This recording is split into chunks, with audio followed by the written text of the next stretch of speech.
Shabbat Shalom familia, Shabbat Shalom desde Venezuela, su hermano Rudo Luis Reyes Morales. Hoy estamos en el día de Shabbat, tiempo de regocijo, tiempo establecido por nuestro Padre Jehová Sebaot. Bueno familia, de verdad me gozo de poder estar nuevamente con todos ustedes, con todos mis hermanos de la Kehilá y con los hermanos que están dentro de las naciones, y que disfrutamos las enseñanzas de nuestro Padre. Acuérdense que nosotros vivimos por la Torá, y Yeshua es la Torá viviente. Yeshua es el rey, el enviado, el mensajero, el rey, el Melquisedec, y le damos la gloria al Padre por lo que hizo para con nosotros, de injertarnos a su alma. Le doy la gloria a nuestro Padre Celestial, la gloria a nuestro Rey Yeshua HaMashiach, y también quiero enviar un saludo fraterno a nuestro mentor de la Kehilá de Yehoshua, nuestro estimado amigo y amiga el Moreano Morales y su esposa la Morara Celide Morales. También al cuerpo de Morín de la Kehilá de Yehoshua, que también hacen su aporte, su granito de arena. También un saludo cordial a nuestra hermana Jot Blanca Rodríguez, que es la persona que está encargada del ministerio de oración y ayuno.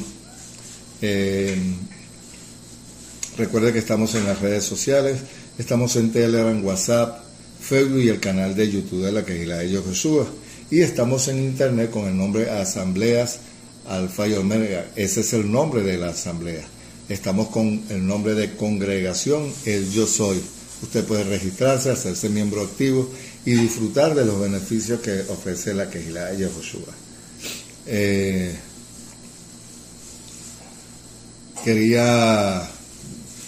Y vamos a darle inicio entonces a la parashá, y decimos Shema Israel, Jehová Eloheinu, Jehová Echad, Baruch Shem Kevod Malchutol Leolam Vaed. Escucha Israel, a Jehová tu Dios, Jehová es primero, y bendito sea su nombre de su glorioso reino, desde ahora y para siempre. Amén y amén. Bueno familia, la parashá de esta semana se llama Asher Yishhat quien degeye, y está en Levítico capítulo 17 del 1 al 16, Salmos, Primera de Juan capítulo 5 del 1 al 29, y vamos a ver también Crónicas, que tiene que ver con la parashá. Una de las cosas que nosotros como creyentes en el Mesías es conocer los tiempos, conocer los rituales, conocer todo lo que se hacía en el tiempo, porque eso también era parte de la vida cotidiana para con Israel. Cuando digo la vida cotidiana, era la manera de... ¿Y qué sucede? Que cuando digo la vida cotidiana, era el diario vivir, pero no solamente lo que era el servicio al templo, sino que muchas de las leyes levíticas también eran aplicables para la vida cotidiana, como cuáles, bueno, el comer kashrut, comida kosher, la santidad, la manera de poder llevar santidad también a su hogar. Hay algo que me llamó la atención, y es cuando estaba haciendo el estudio de la parashá, que el Padre quiere la aplicación de la sangre. La aplicación de la sangre no se podía hacer ritual en cualquier parte, y la persona que iba a ofrecer el animal no podía matarlo directamente, no, tenía que llevarlo al templo, y dice en la tienda de reunión para ser visto, para hacer el servicio, y luego el Kohen Gadol era quien hacía el servicio del ritual. Por supuesto, los levitas, había una, ¿cómo se llama? Un proceso de matar el animal, pero la sangre de esparcirla en los cuernos del altar, en el altar inclusive, porque no solamente existía el altar de sacrificio, también existía el lavacro, existía la menorá, existía la mesa de los paneles de la proposición, el arca del pacto también, donde estaba el altar del incienso, Y todo ello también, cuando iban a hacer los pasos, había un proceso de purificación. Y eran 7 pasos que se hacían. 7 veces tenían que esparcir la sangre. Por eso es que usted ve, cuando se recibieron las tablas, 7 veces dice que esparció Moisés sobre ellos. Entonces, cuando uno busca la sangre, la manera de aplicarlo en el templo, también, digo, en la vida cotidiana, era en el nivel de pureza, de santidad. No los rituales para que usted la aplicara en la casa. Estamos hablando los rituales de purificación antes de ir al templo, que era parte de la vida cotidiana. Hay algo que quiero conectar esto con la Pascua, e incluso mucho antes de la Pascua. Cuando nosotros vemos que Adán peca, el Padre lo primero que hizo fue también sacrificar a un animal, cubrirlo con la estela para redimir la caída de Adán. Caín, cuando mata a su hermano, dice que la sangre de Abel clama por justicia. Por eso tal prohibición de comer o de tomar la sangre. Entonces, ¿qué trato de decirle? Que el Padre desde tiempos antiguos y a través de los pactos ha querido que la sangre no se coma, y que la sangre viene a ser parte de poder estar, de que cuando se presentara los sacrificios y poder entrar al templo, era que se hacía el sacrificio, dice que era olor que apacigua. Eso es un término que inclusive no solamente era utilizado con el pueblo de Israel. En las culturas antiguas, el proceso de la sangre, también quienes sacrificaban a los ídolos lo hacían dentro del templo para que los dioses estuvieran contentos, y que a su vez esa sangre era una manera de cubrir para que los demonios no le atacaran a la gente. Fíjese la connotación de ello.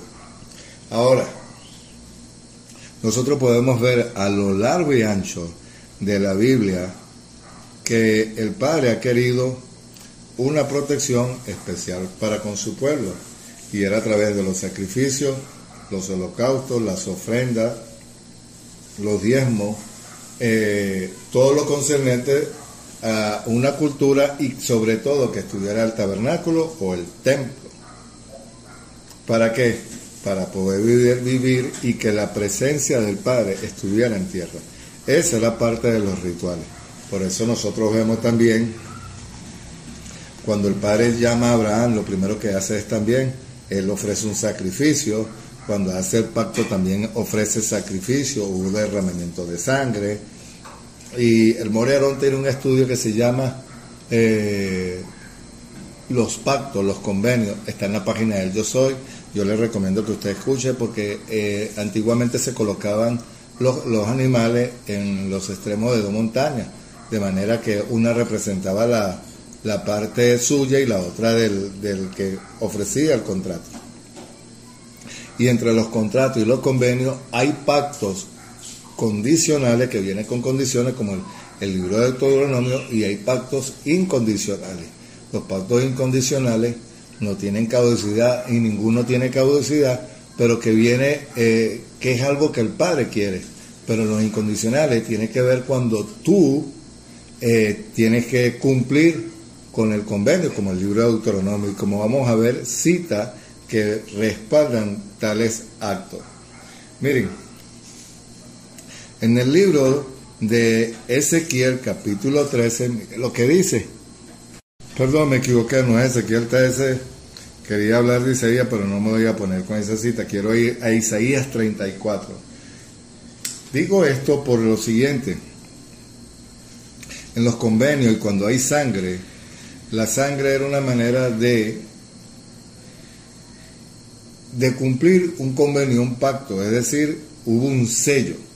Por eso nosotros vemos cuando el pueblo de Egipto sale de Israel, sale de Egipto, lo primero que hicieron fue celebrar Pesaj y pusieron en los dinteles y en las ventanas sangre, pero hubo una cena, hubo un convenio y la sangre, perdón, la carne asada era de restauración, era de pacto. Cualquier persona en el mundo antiguo comer carne asada, un obrero, un esclavo no podía comer carne asada, porque no era una carne que se le permitiera por su condición social.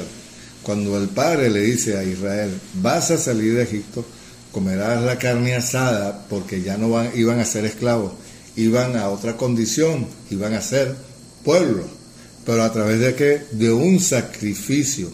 Y le dice, y pondrás en los dinteles para que el ángel de la muerte no mate a los primogénitos de Israel. Y el ángel de la muerte, cuando haga juicio, lo va a hacer a Faraón y a sus ejércitos, pero sobre todo a los primogénitos de Faraón, de sus servidores y del pueblo, aún los animales. ¿Por qué? Porque tiene que ver con una restauración, un pacto.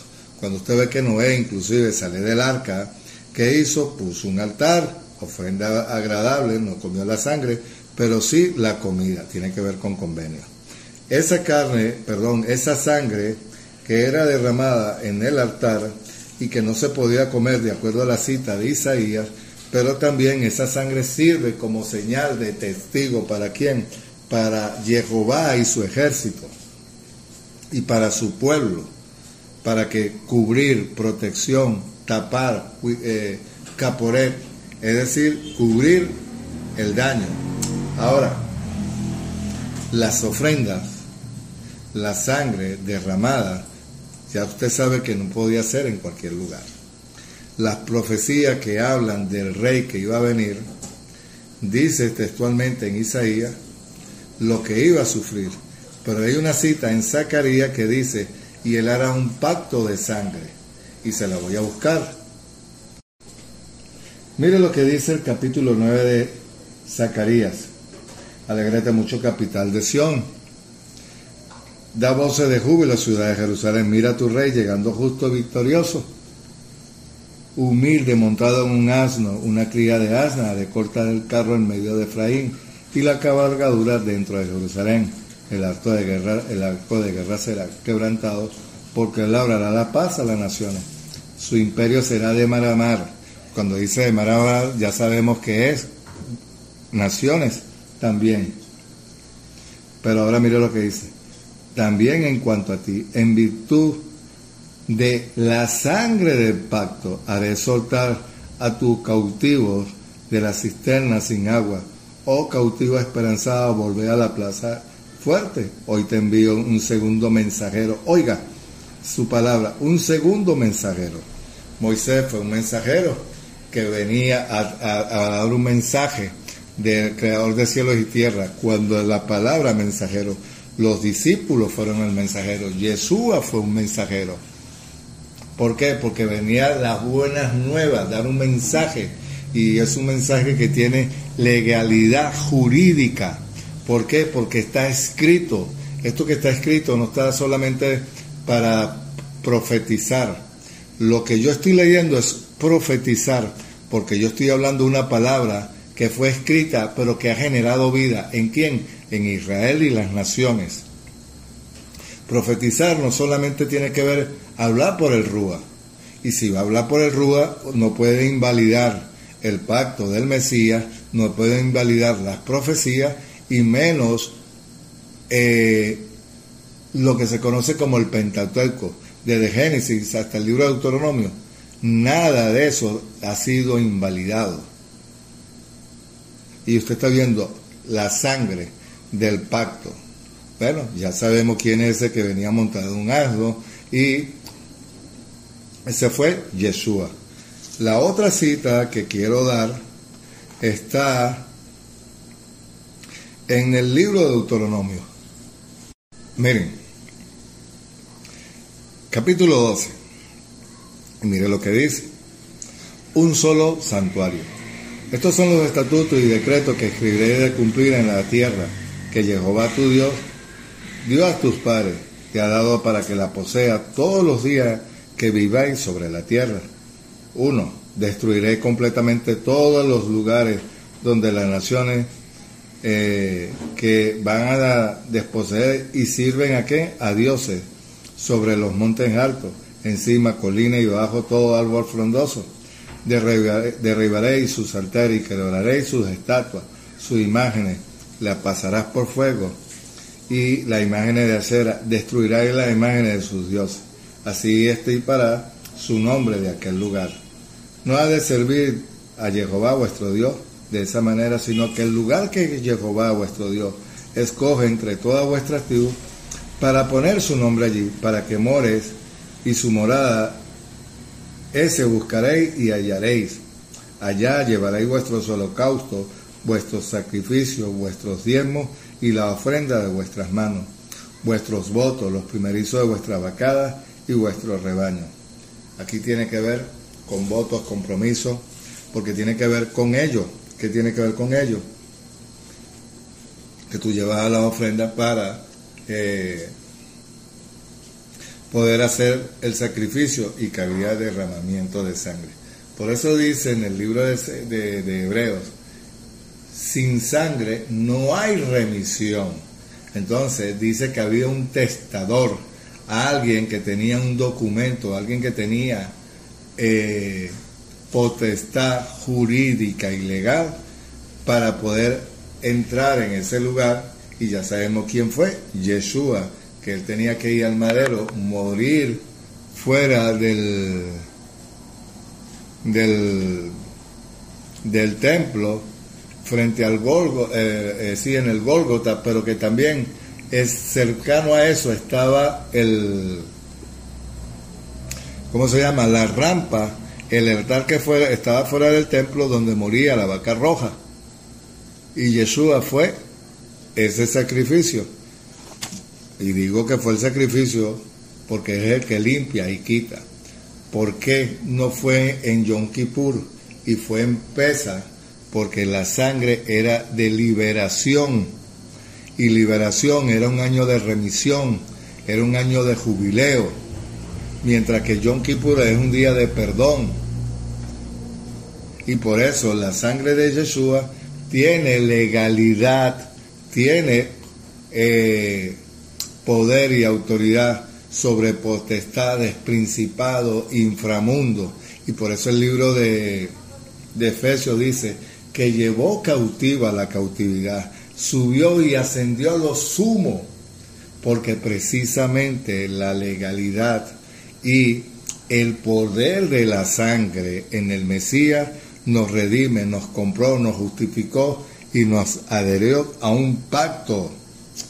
¿Y qué es lo que dice en Deuteronomio 12? Lo leímos, pero ¿qué dice el 32 también? Mire lo que dice. El 32 dice lo siguiente, desde el verso 10 en adelante. Lo halló en una tierra desértica, lo halló en una tierra en el yermo, con aullido, desolación, lo envuelve y lo sustenta, lo protege como la niña de sus ojos, como águila que incita a su unidad, y revoloteando sobre sus aguiluchos, extiende sus ajas, lo recoge y lo carga sobre sus plumas remeras. Yo, Jehová, solo lo condujo, con él no hubo Dios extraño, lo hizo cabalgar en sus montañas, lo alimentó con fruto de sus campos, le dio a chupar miel de la peña y aceite duro pedernal, cuajada de vaca, leche y oveja, grosura de corderos y carneros, ganado de Basán y muchos cabritos, flor de harina de trigo, y bebió la sangre fermentada de la uva. Oiga, pero engordó Jerusalén y te lo coso, y engordaste, te cebaste y te pusiste rollizo, abandonó al Dios que lo había hecho. Oiga, sobre todo ese versículo,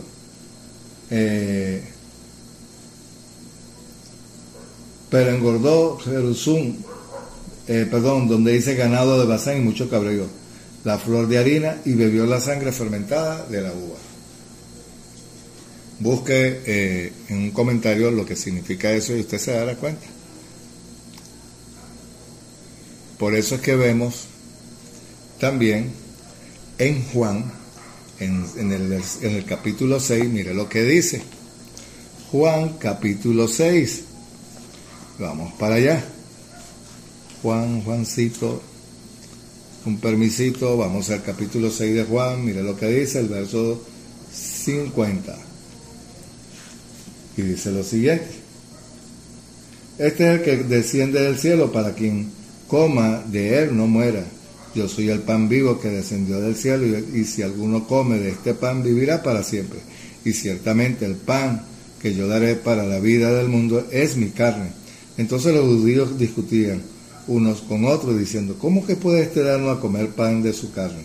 Así que Yeshua les dijo: de cierto os digo, a menos que no comáis la carne del Hijo del Hombre y bebáis su sangre, no tendréis vida entre vosotros.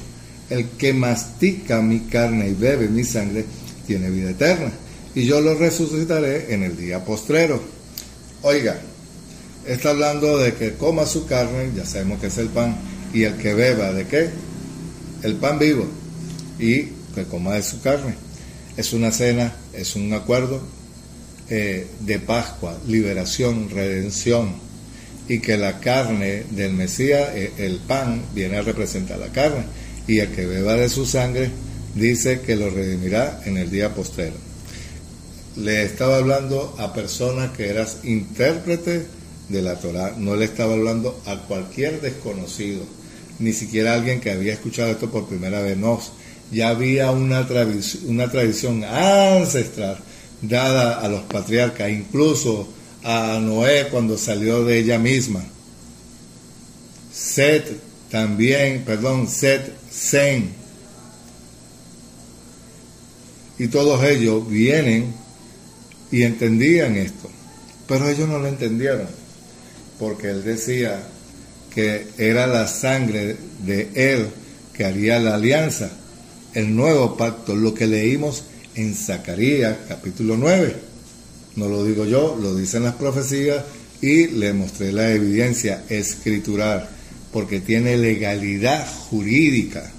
A Yeshua, el juicio que le hicieron, Roma como tal, fue un juicio legal, que habían reyes, jueces, y ellos tenían autoridad para hacerlo.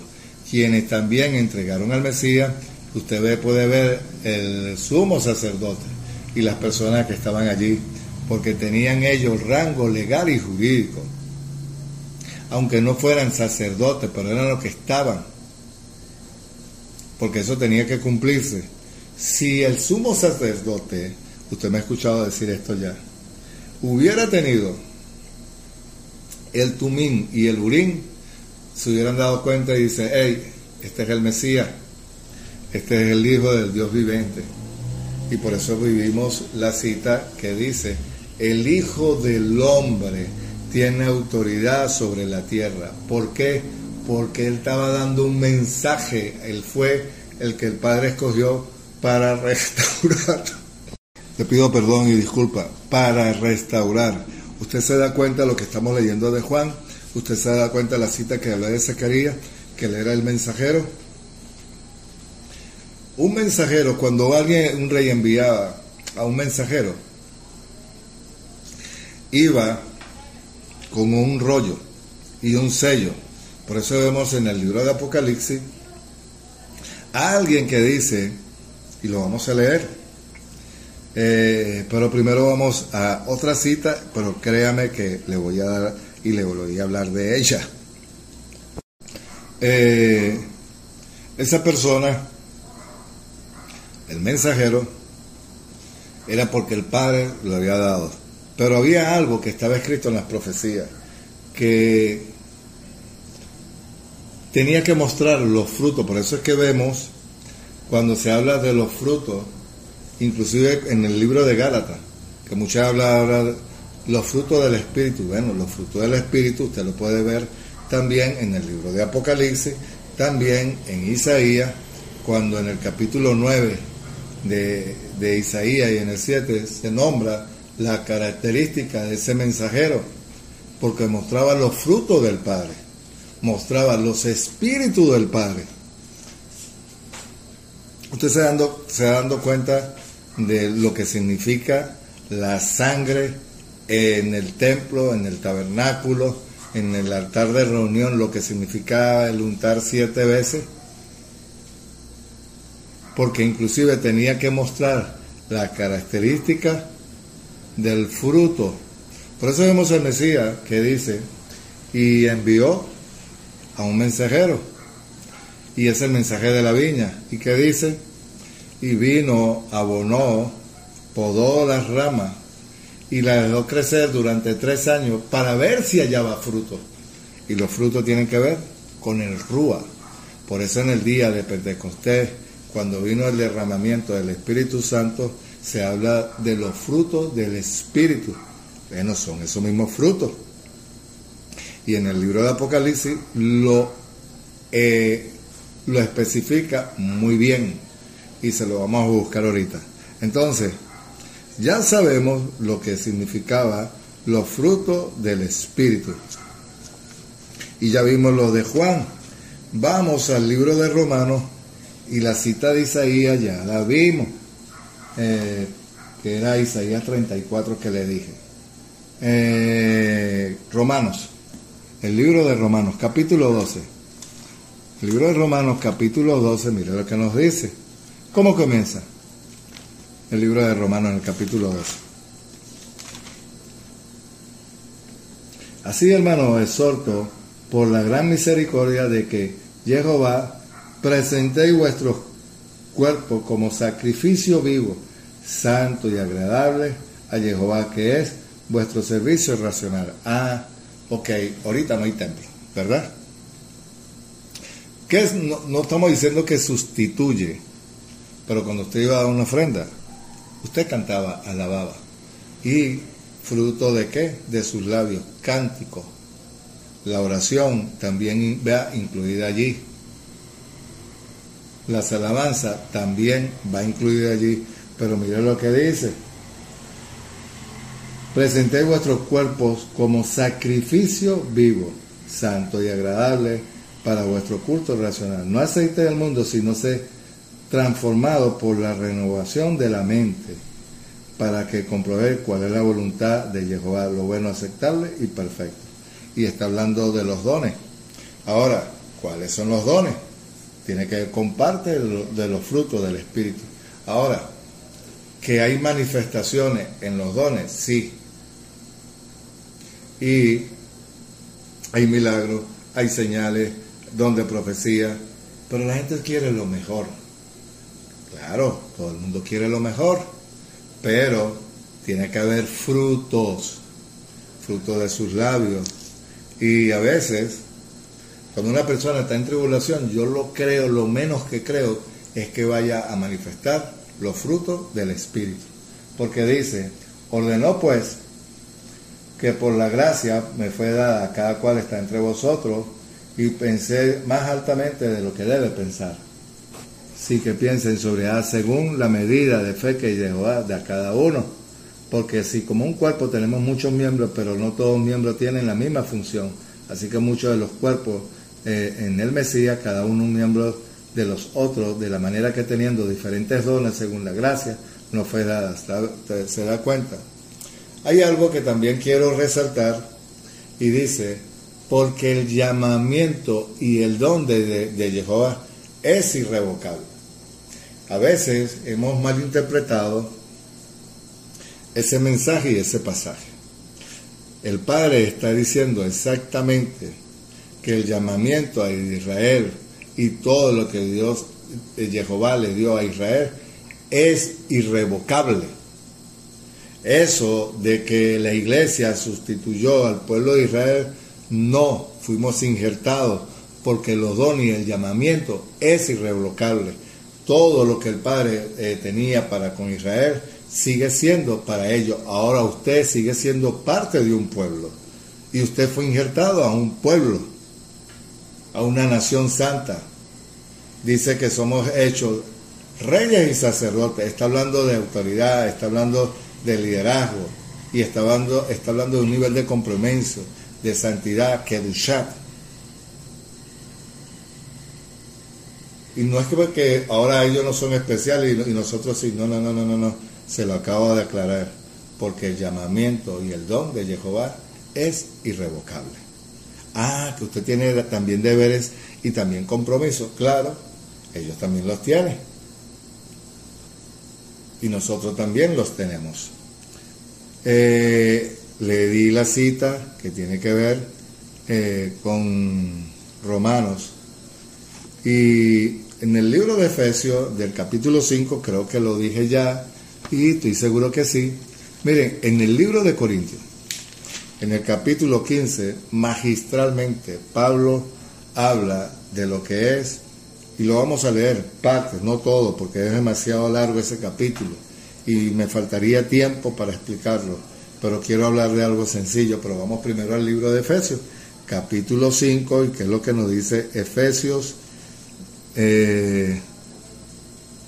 Miren, sé pues imitadores de Jehová como hijos amados, andad en el amor como el Mesías también nos amó y se entregó por nosotros en ofrenda, y sacrificio a Jehová para olor fragante. Pero fornicación, toda inmundicia y avaricia, ni aun se nombre entre vosotros como conviene, mejor hacer santo. Tampoco la conducta obscena, ni el necio hablar, ni chocarrerías, que no vienen, sino más bien tiene que ser con acción de gracia, porque lo que está y con certeza, que ningún fornicario, inmundo, avaro, o idolatría, tiene herencia en la parte del reino del Mesías. Oiga, cuando nosotros vemos este tipo de lenguaje, es lo mismo lo que dicen los profetas, que el Padre estaba molesto, ¿por qué? Por la idolatría.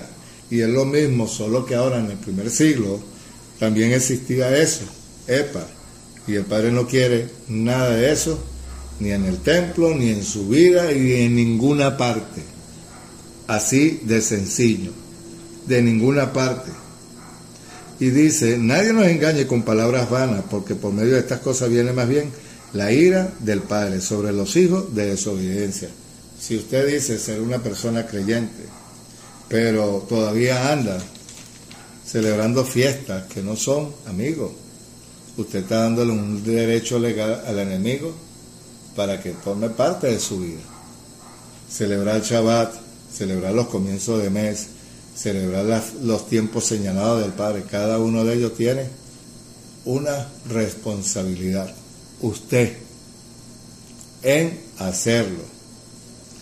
La cita que le hablé de 1 Corintios, fíjense lo que sucede en el capítulo 15.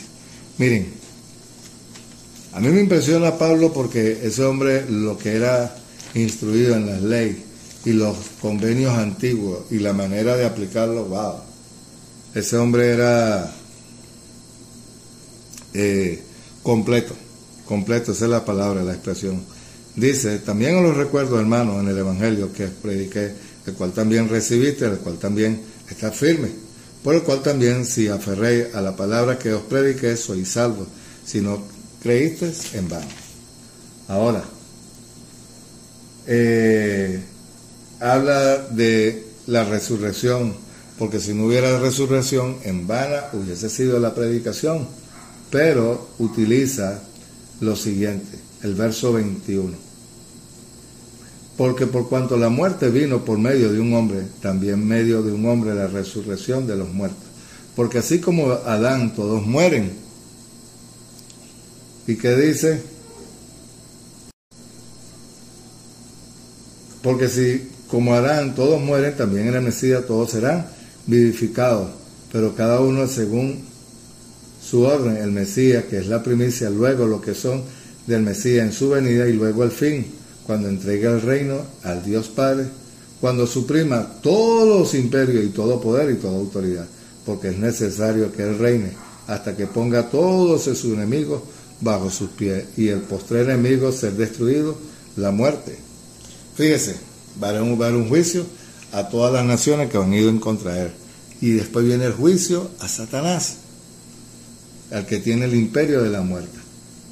Y usted está viendo todo ello. Y él está explicando todo eso.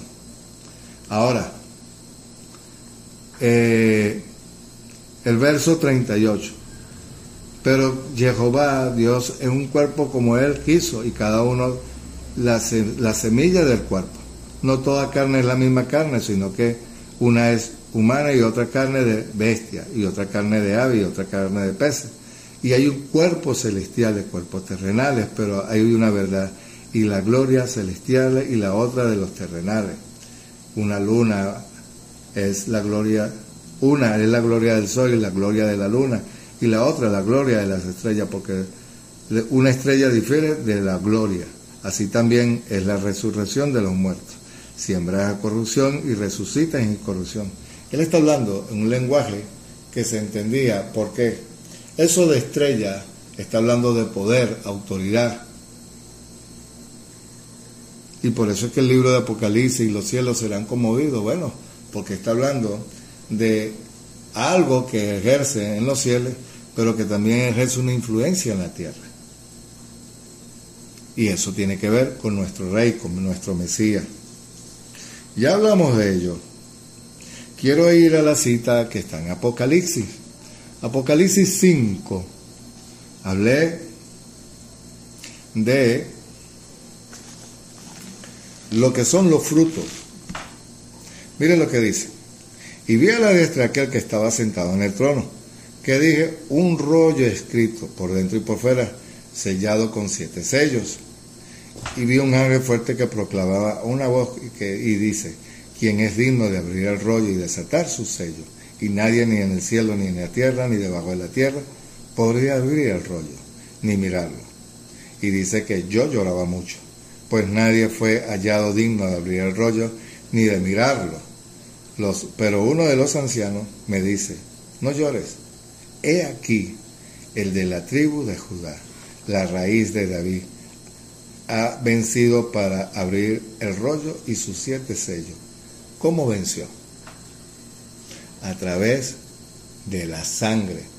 Ninguno de los sacrificios en el Antiguo Testamento, o lo que es el libro de Levítico, todos esos sacrificios era para perdonar pecados. Y, como quien dice, eras libre de la culpa. El único sacrificio que te da la vida para que usted pueda vivir nuevamente, lo leímos en Juan, porque el que beba de mi sangre, el que coma de mi cuerpo y beba de mi sangre, yo lo redimiré en el día postrero. Entonces, ese cuerpo y esa sangre, cuando usted celebra Pesaj, usted celebra la salida de Egipto y la nueva alianza. Ahí tiene la autoridad. Pero le voy a hablar más de algo. Y ahorita que estoy haciendo la serie de la bestia y el dragón y los tiempos finales, el mundo musulmán, cuando mata, dice, vayan sobre el cristiano y el judío y el hereje. Si no creen en Alá, matadlo. Esa sangre que es derramada por ese judío y ese cristiano, aquellos que cometen tal juicio van a ser condenados. Usted se puede ver cuando el padre le dijo a Caín, el que mate a Caín, dice que primero a Caín se le puso una marca en la frente y él iba a vivir toda su vida con una condición, pero aquel que matara a Caín 70 veces 7 más llevará la condena. ¿Por qué? Porque el padre quería que él viviera. ¿Para qué? Para que se arrepintiera, pero que también él reconociera el mal que hizo. Lo que estoy llevándolo ahora al otro tiempo es que aquellas personas que hacen y matan en su Dios, en Alá, juicio les espera. Por eso le leí la cita de Corintios y dice, él va a ir a hacerle juicio ¿a quién? A las naciones, y va a poner sus enemigos bajo sus pies. Es cuando él se siente en su silla, en el trono, aquí en tierra, y él va a poner sus enemigos bajo sus pies. Pero ahora viene el juicio a Satanás. Bueno, todos aquellos que no vivieron de acuerdo a la Torá y que no creyeron en el Mesías, eso es lo que le espera, porque el Mesías de ellos no murió y tampoco lo ha redimido, ha sido derramador de sangre. Por eso es que usted ve en la cita que está en Hebreo, en el libro de Hechos, que nombran a Edom y nombran a Ismael, y cuando usted va al griego, la traducción de ellos es hombre que derrama sangre, y eso es lo que han hecho toda su vida, pero van ahí en contra del pueblo de Israel y contra el pueblo creyente, y no es de ahorita, y no en los tiempos finales, lo están haciendo desde que ese hombre apareció, Mahoma, y creó esa locura. Pero todavía, mire cómo sigue, y dice el verso 5, pero uno de los ancianos me dice, no llores, aquí el león de la tribu de Judá, la raíz de David, ha vencido para abrir el rollo y los 7 sellos, lo que le dije en el mensaje anterior, él es el mensajero y él lleva el rollo. Ahora dice, y vi en medio del trono de los cuatro seres vivientes, uno de los ancianos, un cordero en pie como inmolado, que tenía 7 cuernos y 7 ojos, y que son los 7 espíritus de Jehová. Oiga, enviados a toda la tierra. Dice, y fue y lo tomó a la diestra del que estaba sentado en el trono, y cuando tomó el rollo, los 4 seres vivientes y los 24 ancianos se postraron delante del cordero, teniendo cada uno una cítara, tazones de oro, llenos de incienso, que son las oraciones de los santos. ¿Y qué más dice? Y cantan un cántico nuevo, diciendo, digno eres de tomar el rollo y de abrir el sello, porque fuiste inmolado. Oiga, y con tu sangre redimiste para Jehová toda tribu, lengua, pueblo y nación, y lo has hecho para nuestro Dios Jehová un reino de sacerdote, y reinarán sobre la tierra. Ya sabemos que Yeshua nos redimió, nos justificó, nos compró y nos liberó. Esa sangre, cuando dice Pablo, sangre preciosa, es porque tiene un precio, un valor, y nosotros no podemos mancharla. Padre, si la manchamos te pedimos perdón. Si hemos pecado, te pido perdón, porque tengo a un Redentor que vive en el cielo y que tiene la autoridad para abrir los sellos de ese rollo y darme la vida eterna. Gracias, Padre, por esta parashá. Gracias por mis hermanos, gracias por los morín de la Quejilá, y sigamos disfrutando del Shabbat. Shabbat Shalom, familia, desde Venezuela, su hermano Rudolf Luis Reyes Morales. Shabbat Shalom, Lei Raot. Hasta pronto.